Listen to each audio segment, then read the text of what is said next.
Hey everybody, I'm Angie Goff, and this is the Oh My Goff Show. For nearly 2 decades, I've covered big stories and big names, whether it was reporting from the royal wedding, the Super Bowl, or sitting down with the First Lady. There's one thing I know for sure.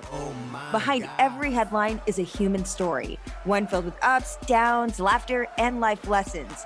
Each episode will tap into some pretty incredible minds, people who've found true success in chasing their dream or changing the world. It's the story behind the story that I hope will inspire your own.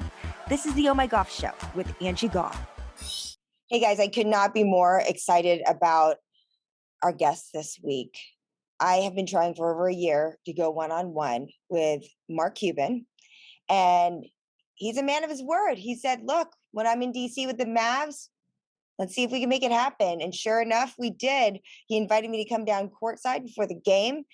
I stopped in, and boy, did we squeeze a lot in. We talked about everything from the future of drugs, and I'm talking prescription drugs, and his mission to be more transparent and to lower the cost of prescription drugs for everybody. We also talk about the future of media, of sports media, of this stuff, this podcasting, how he's trying to really revolutionize what we do in the podcasting world, which we all know has blown up since the pandemic. We talk about Doge and crypto and where that's going. His kids, being a parent, his favorite job he ever had, which was awesome. And he cut loose a little, and wrestling and Pittsburgh. I mean, you name it, we went there. I hope you really enjoy it. Here you go, everybody. Mark Cuban. Oh my God, save me. This woman is stalking. No. Never done an interview like this, courtside, and nobody better to do it with than billionaire, philanthropist, family man, NBA owner, and now your online pharmacist. Here is Mr. Mark Cuban. So good to see you. Thanks for having me, Angie. Every time I read about you, you are taking on some kind of new venture, and this time you're talking healthcare. I mean, you really want to F up the industry. I mean, when it comes down to it. So tell me a little bit about how this works. We started a company called costplusdrugs.com. And effectively our mission is to be the low-cost drug provider in the United States for all drugs. And we started basically with the idea that if we're completely transparent about our costs, we can get to the lowest. So if you go to costplusdrugs.com and sign up and put in your medication, we'll show you our cost for the drug. We'll show you that we only mark it up 15%, plus we charge a $3 pharmacy fee, plus $5 for shipping. Yeah. That's it. And by doing that, our costs are 60, 70, 80, 90% lower than even costs with insurance. And we're, more often than not, we're less than your copay. What about like brand name stuff that's not out there? We're not there yet, but we should be there by July. We'll have our first brand names. And by the end of the year, we'll have over 1,000 drugs. And we talk about pharma bro, right? Yeah. And you know, he's always a meme, he's a joke, but in real life, I mean, he hurt a lot of people. And you talk about how that actually... Yeah, because I was hearing about that, and I asked my partner, Dr. Ohmygoff, and I'm like, look, if he can jack up prices 75, 100%, can we cut prices to the bone so we're only cost plus 15%? He's like, yeah, and here's how we do it. Yeah. And, you know, it took us 4 years to get to this point. We launched January 19th, 2022. Now, you know, we're just growing like a weed, but the whole concept was by being transparent, we realized that we could work outside the traditional system and sell for a lot less than people's copays. And then you plan to build a facility, yeah, of course. right? And plus we have a manufacturing plant that we're building in Dallas now that'll be open in November. So we'll push the pricing for drugs even lower. Wow. Yeah, so I mean, more than 1,000 drugs. Go to costplusdrugs.com, sign up for an account, and if we price out your drug, I promise you it's going to be cheaper than anywhere else you can get it, cheaper than your copay. And if we don't have what you're taking in the medications, sign up and we'll notify you when we get 1,000 drugs. I'm just fascinated how a guy goes from selling garbage bags as a kid to trying to disrupt the pharmaceutical industry. How is the money made? To be honest, I mean, to make billions of dollars, you have to be lucky. I happened to start, the streaming business at a time when the internet stock market was going nuts.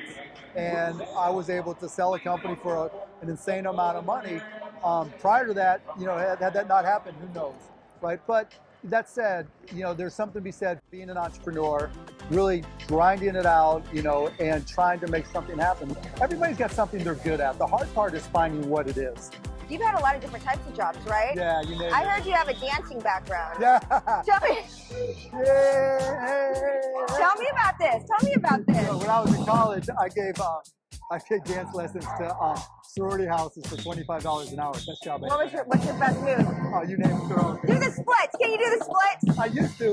Oh my God! I want to also ask you about podcasting and where you see the future of media. Oh, it's great we have some background music. This is awesome. But the future of media and social media playing a role. I look at my kids, my 8-year-old son. I'm like, you need to play NBA 2K, whatever. He wants to play Roblox. He wants to play Fortnite, right? He doesn't want to sit there and make a bracket with me. And I grew up, I played that. My dream was to play professional basketball when there was no WNBA. And I mean, I had the starting lineup dolls.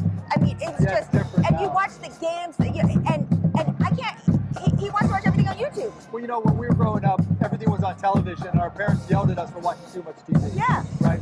Now, the television is in a phone, and the kids just have a lot more choices, different choices. That's not necessarily bad because, they learn more. Like my son's 12 and he's on TikTok all the time, right? And he asked me a question about royalties, licenses, and gross margin. And I'm like, you know what those are? He goes, yeah. And I'm like, well, what's gross margin? Well, it's what's left over from your sales price minus your cost of goods sold. That's your gross margin. I'm like, how did you learn this? Because he won't watch Shark Tank. Yeah. And he's like, on TikTok.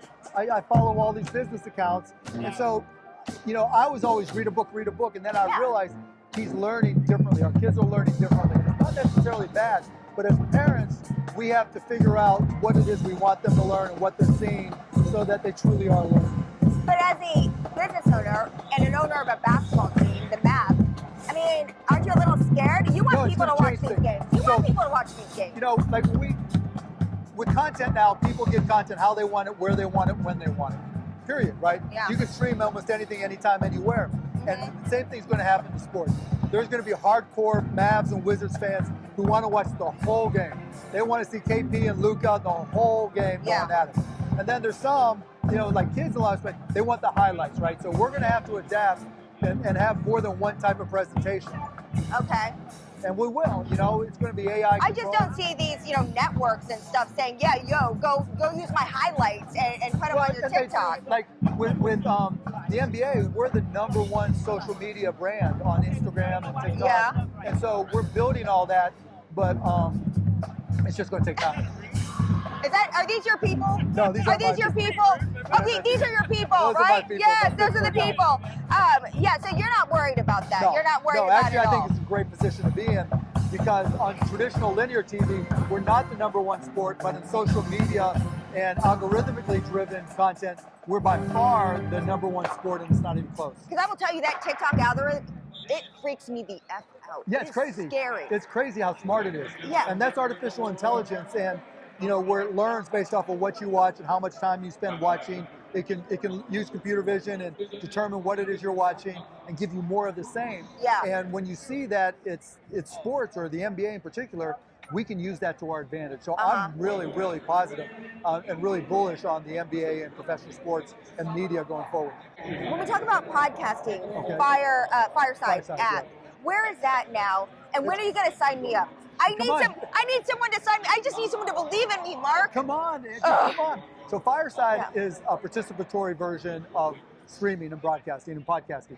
So when you do a podcast now or you do something like this, we have no idea how the audience is reacting.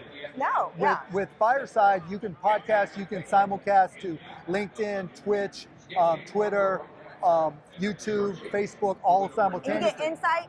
Yeah, you get all the insights, all what the about data. money? Because cutting that 25% check to your advertisers, and all that. Yeah, like you get to keep it. It goes straight, so you cut that middleman out. Yeah, you cut that middleman out, and you got all these production capabilities. But most interestingly, we have this feature that's patented where someone who's watching or listening can hit buttons and give feedback. So it's like being here and having an audience that's clapped. So they can clap and they can cheer, they can do whatever. So you have that feedback that says, oh, they like this, I'm gonna do more of that and less of this, and it becomes very participatory. And you know that makes sense. Anybody in business, you got to treat a show that same way. Yeah. Okay, where do you stand with Doge? I feel like you were selling stuff Doge. I bought all this Doge. I never said it was a great investment. I said it was better than buying a lottery ticket. The rule of thumb for crypto is if you're not sure, don't do it. And that's the same for any investment. If you don't know what you're doing, don't do it. If you aren't sure, do nothing. Do you think that crypto is here to stay? We need to learn about the blockchain. Yeah, there's multiple elements to crypto, but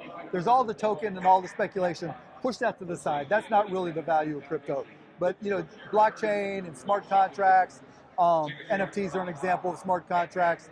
Decentralized finance, decentralized autonomous organizations, all those things come from crypto. So the future is bright for crypto, but be careful. It's hard to tell the signal from the noise because of all the Doge and the Shiba Inu and all the junk coins that are out there. And all the tweets from all these different people. All the hustles, There's a lot of crypto hustle porn. Five questions for Mark Cuban. What do you love most about your job?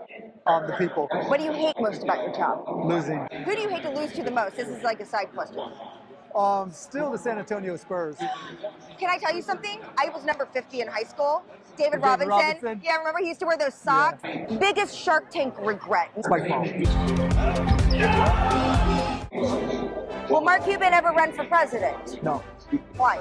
No, because my kids are teenagers and I enjoy that time with them. I don't want to lose that. I want to know the real reason that you won't go to space. You haven't gone to space. Yes, I'm afraid of heights. Is that true? Yeah, absolutely. But you much rather challenge Jeff Bezos and all of them in like a wrestling ring, right? Yeah, that'd show them the clothesline and all that. Google my WWE appearance. Oh, I did. You need to Google my Macho Man Randy Savage. There you go. Snap into a Slim Jim! Oh yeah, comparably so. Can you please buy the Pittburgh Pirates? I tried. That ship has sailed. I'm done with baseball. Are you telling me Mark Cuban's a quitter? Yes. All right, so you'll never go to space and you're never going to buy the Pirates. Correct. Awesome guy, right?